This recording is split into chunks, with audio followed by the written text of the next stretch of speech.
Parking area नै यहाँ त कत्रो बवाल हुन्छ यार। कुन हो BMW नै BMW हुन्छ। पार्किङ एरियामै हराइन्छ क्या यो।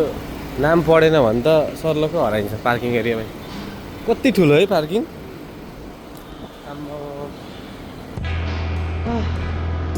यति ठुलो पार्किङ एरिया त मैले लाइफमा देखेको थिइनँ यार।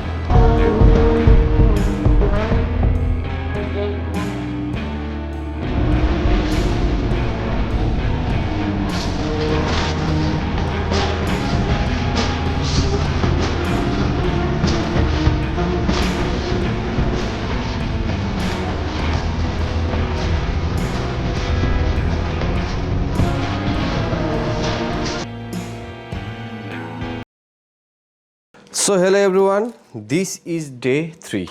आज चाहिँ हामी डे 3 मा छौँ। अनि आजको हाम्रो टुर भनेको चाहिँ कस्तो खालको छ भन्दाखेरि म चाहिँ तपाईँहरूलाई के इन्फर्म गर्न चाहन्छु भने सबैभन्दा पहिलो कुरो हामी चाहिँ यहाँनिर आफै आएर इनड्राइभ गरेर होइन नेपालमा पठाओ इनड्राइभ गरे जस्तै तरिकाले सेम प्रोसेस त्यसरी गऱ्यो भने चाहिँ ट्राभल गर्नु धेरै सस्तो पर्छ अझै।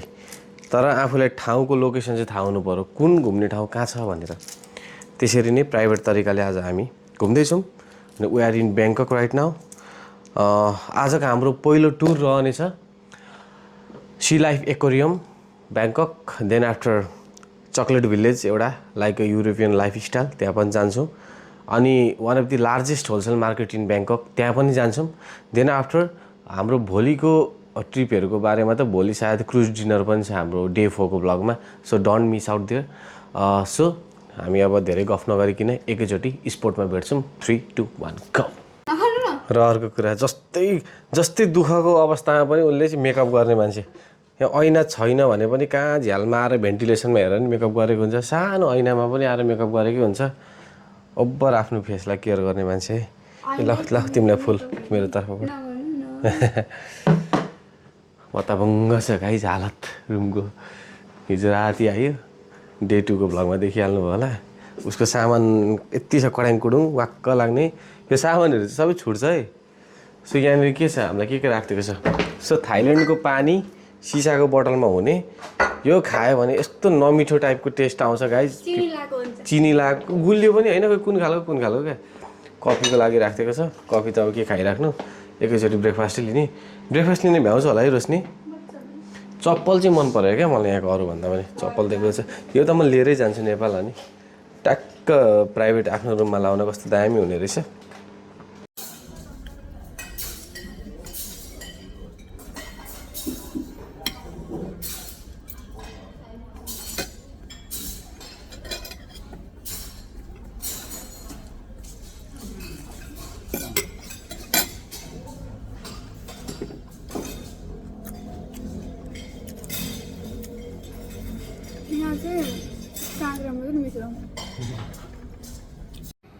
सो अहिले हामी गाडीभित्र पसिसक्यौँ। अब हामी जाँदैछौँ सी लाइफ एक्वेरियम ब्याङ्कक। यो थाइल्यान्ड आएर भेराइटीको गाडीहरू चाहिँ चढ्न पाइयो यार। सेडान भर्जन पनि चढियो है, एसयुभी पनि चढियो, यो माजदाको कस्तो खालको गाडीहरू पनि चढियो। अहिलेको हाम्रो हन्डाको सिटी यति लामो छ, सेडान पछाडि पनि यति लामो छ। यो गाडी चढ्नु चाहिँ पाइयो दामी खालको।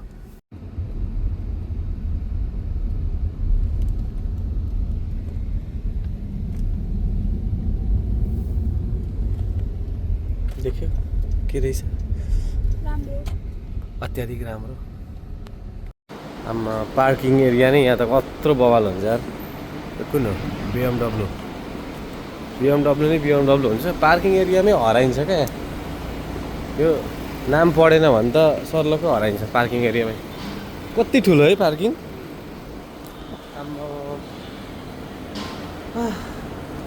यति ठुलो पार्किङ एरिया त मैले लाइफमा देखेको थिइनँ यार। यो ब्याङ्ककको एकदम बिगेस्ट पार्किङ एरिया रहेछ। रोशनी आऊ। कस्तो दामी ठाउँ क्या, भिडियो नबनाइ हिँड्नै मन नलाग्ने।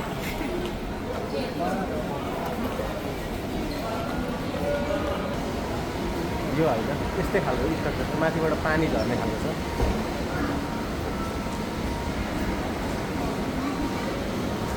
थोडो चिज थाहा मैले आएको Madam T-shirt. Tom Cruise. Okay, out.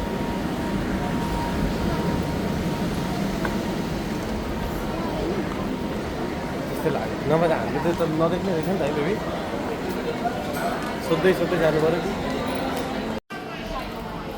So C life एक्वेरियममा जानुभन्दा अगाडि चाहिँ हामीले यहाँनिर टिकट लिनुपर्छ एट फर्स्ट लाइन लागेर अनि हाम्रो गाइड यहाँ हुनुहुन्छ हामी टिकट लिँदैछौँ टिकट लिइसके पछाडि हामी भित्र पस्छौँ खतरा ठाउँमा सो हामी चाहिँ अहिले सी लाइफ एक्वेरियमभित्र पसिसकेको छौँ खतरा ठाउँ चाहिँ कता छ मलाई सुरुमा त ठुलो सार्क हेर्नु मन लाग्यो क्या आऊ न कम विथ मी हेलो आमामा कति धेरै भिड ओके ओके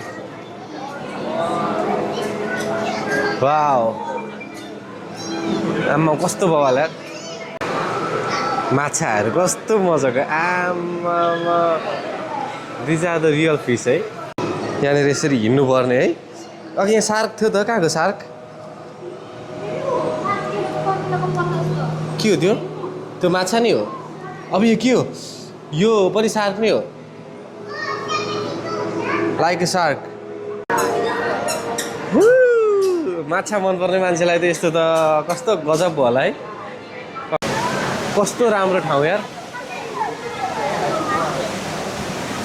पुरै क्या नेचुरल बनायो क्या पुरा ठुलो झर्ना झर्दैछ तल है माछा छ तल गडाङगुडुङ गरे जस्तो पुरा चट्याङ हाने जस्तो नि गरिदिन्छ है वाह बब्बाल दामी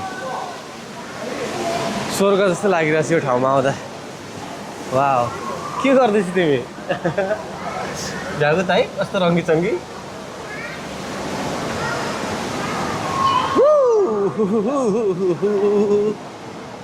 आम्मामा माछा त कति छ यहाँ गुफा पनि रहेछ यहाँ गुफामा पसेर कहाँबाट कता निस्किने हो गुफा पनि पो रहेछ त यार डर लाग्दो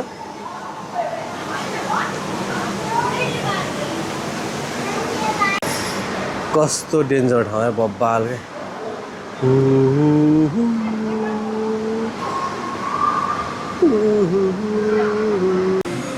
एन्ड दिस इज जेलीफिस कस्तो मजाको यो पनि एउटा प्राणी नै हो माछा नै हो सास कहाँबाट फेर्छ होला यसले चाहिँ पुरै त्यो प्यारासुट उडे जस्तै छ आम्मा के छ है क्रिएचर्सहरू पनि सो हामी यो भित्र आइसकेको छौँ कस्तो डरलाग्दो ठाउँमा अब हामी जाँदैछौँ ठुलो सार्क हेर्नुलाई आम्मामा यता हेर त जेलीफिस यहाँ धेरै छ वाह लट्स अफ यार जेलीफिस ओ माई गड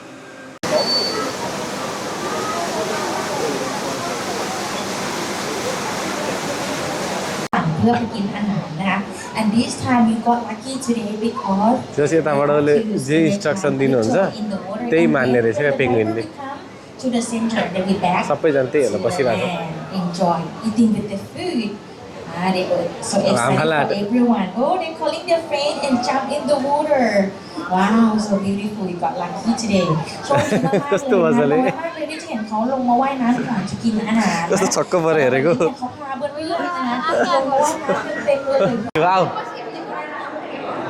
ल पखाला ती बस आम्मामा समुद्रभित्र छौँ है हामी सर्लक्कै we are inside the ocean आम्मामा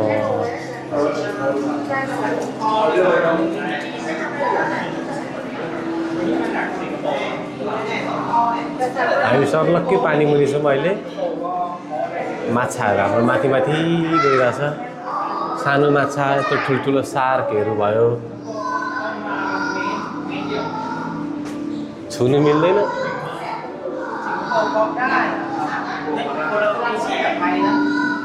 देख्यो त अर्को छ वाह कस्तो मजाको माछा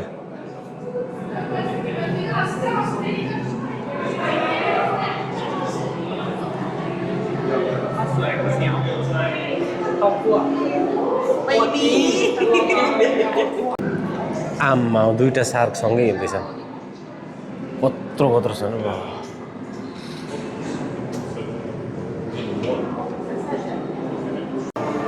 हामी अहिले समुद्रको मुनि हिँड्दैछौँ।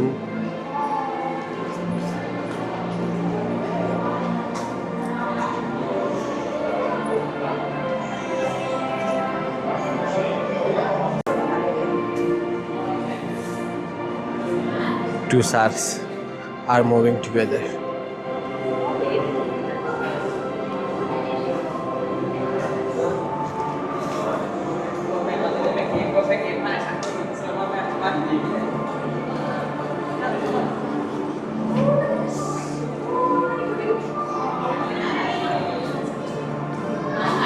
रोशनी के गर्दैछ पर?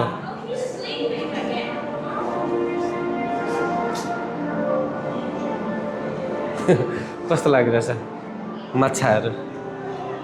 यहाँदेखि त छैन बेबी, त्यो झन् जुम जानु चाहिँ होइन। कस्तो मजाको यार सार्क, अबि कस्तो दामी। कति ठुलो, आउने त रेकर्डिङ हुँदैछ। तिमीलाई त बोलाएको त मैले खासमा। सो मेरो पछाडि देख्न सक्नुहुन्छ कत्रो कत्रो माछाहरू छ है।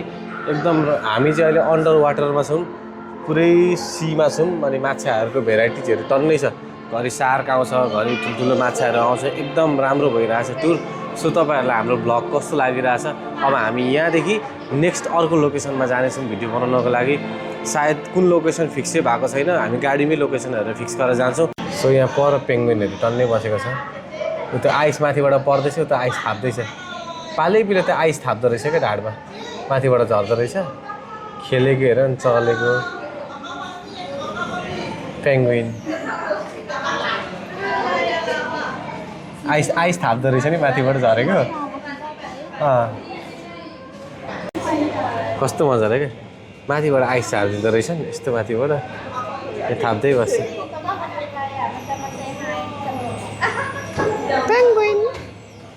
अर्को यहाँ पौडी खेल्दैछ, त पौडी खेल्दा रेडी भइरहेछ।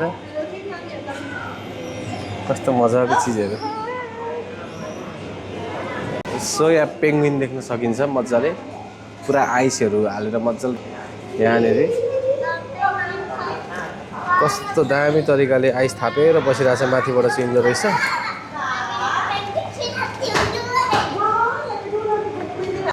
कति छिटो उडेको इधर। ल ल ल ल जिस्कियो मान्छे देखेपछि। कस्तो मजाले यार। तो हामी चाहिँ अनि यो सी लाइफ एक्वेरियममा मजाले बसेर हेरिरहेको छु। मैले ब्याकग्राउन्डमा देख्न सक्नुहुन्छ माछाहरू पुरै समुद्रदेखि मुनि छौँ क्या हामी चाहिँ। एकदम यो सिसाले सबैतिर बााउन्डेड गरेको छ। अनि माछा सार्कहरू कस्तो राम्रो राम्रो छ। अनि टुरिस्टहरू एकदमै धेरै आइराख्नु भएको छ। आजको हाम्रो डे 3 को ट्राभल जर्नी चाहिँ सी लाइफ एक्वेरियमबाट स्टार्ट भयो। एकदम राम्रो छ, देख्न सक्नुहुन्छ यहाँको इन्भाइरोमेन्ट, यहाँको टनेलहरू सबै कुरा राम्रो छ, दामी भइरहेछ। अब यो घुमिसकेर हामी नेक्स्ट लोकेसनमा भेट्छौँ। So don't skip the blog है त।